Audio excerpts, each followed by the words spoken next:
Bonjour, c'est Ed. Aujourd'hui un tutoriel rapide sur la mise à jour version 3.0 de l'IVIC VTC Mini de Joyetech. C'est une mise à jour qui d'une part change à nouveau l'affichage, également le contrôle de la température en inox est désormais calé sur l'inox 316L.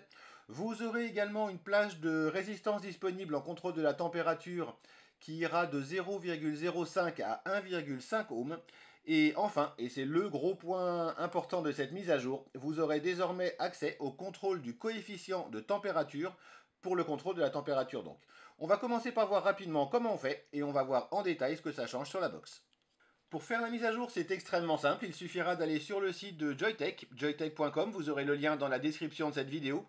Arrivé sur la page de téléchargement, vous pourrez télécharger donc soit pour Windows, soit pour Mac le programme de mise à jour.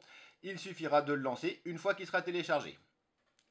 Une fois le programme téléchargé, bien sûr, il suffira de le lancer. Il va s'afficher comme ceci. À partir de ce moment-là, il vous suffira de brancher la box, bien entendu reliée à votre ordinateur. L'ordinateur va détecter la présence de la box. Vous cliquez ensuite sur Update. La box va vous ouvrir la fenêtre avec toutes les mises à jour disponibles. Elles sont dans le même dossier que le programme. Vous cliquez sur miniv3.bin. Ouvrir. Et la box est mise à jour. Vous cliquez simplement sur OK, Exit et c'est prêt. Une fois la mise à jour effectuée, vous allez pouvoir en profiter. Qu'est-ce que ça va changer à votre vie de vapoteur frénétique? En fait, pas mal de choses sur cette box. La première, c'est le changement de l'affichage. On n'a plus le compteur de puff et le compteur de temps qui s'affichent sur l'écran principal. Vous pourrez quand même y avoir accès en cliquant donc 3 fois comme d'habitude sur le bouton pour accéder au menu. Vous allez pouvoir aller sur la ligne AMP et au lieu d'avoir l'affichage de l'ampérage tiré sur votre batterie, en appuyant sur le bouton de droite, vous pourrez avoir le nombre de puffs ou le temps qui va s'afficher. Pour ma part, j'aime autant avoir l'affichage de l'ampérage qui, à mon sens, est beaucoup plus pratique, à moins qu'effectivement vous utilisiez le compteur de puff.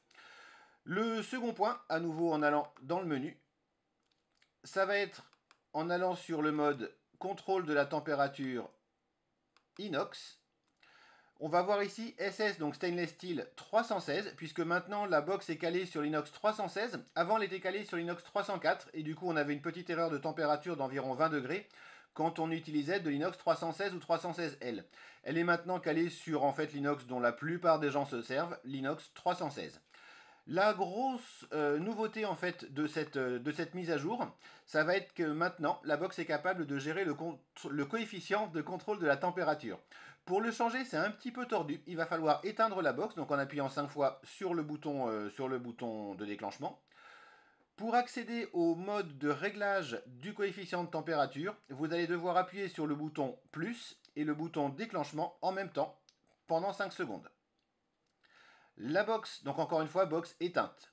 Vous allez avoir un menu qui va apparaître. M1, M2, M3, ce sont en fait les trois mémoires de coefficient de température. Pour aller d'une mémoire à l'autre, vous appuyez sur les boutons correspondants, donc plus pour descendre, moins pour remonter.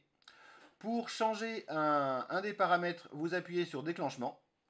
Le surlignage va passer donc sur le coefficient. Et ici, par exemple, on va pouvoir monter ou descendre le coefficient correspondant à la mémoire M1. Je l'ai réglé ici sur 320 pour le M1, donc qui correspond au coefficient du NIFE30. Vous pouvez valider donc en appuyant sur le bouton de déclenchement et rebasculer comme ça, rechanger tous les paramètres M1, M2 et M3. Une fois que vous avez fini, soit vous attendez 10 secondes que la box s'éteigne, soit vous appuyez de manière prolongée sur le bouton de déclenchement à votre convenance. La box s'éteint. Vous allez pouvoir la rallumer, comme d'habitude 5 fois sur le bouton de déclenchement. 3 fois pour aller dans le menu. On a ici donc Inox 316 qui clignote. Et le menu d'après va être TC M1. Pour changer de M1, M2, M3, vous appuyez une fois sur le bouton moins. TCR ne clignote plus, mais M1 clignote. Et vous allez pouvoir basculer de M1 à M2 à M3 en appuyant sur le bouton plus. M1, M2, M3. On va revenir ici sur M1. On valide. Et on est donc en contrôle de la température M1. Vous pourrez donc vaper par exemple avec du NIFE30 directement sur l'IVIC VTC Mini. Et voilà, votre IVIC VTC Mini est maintenant en version 3.0. Encore une fois, une très bonne mise à jour de Joyetech, vraiment efficace, qui prouve encore une fois qu'ils sont vraiment dynamiques par rapport à cette box et qu'ils ont l'intention ferme de la garder au top.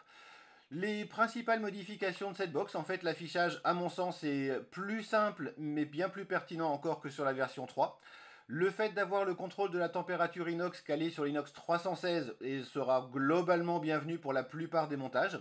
Et surtout, le fait que maintenant cette box ait également le réglage du coefficient de température en fait vraiment une box au top. À mon sens, c'est vraiment, donc en cette fin d'année 2015, la box à recommander sans l'ombre d'une hésitation.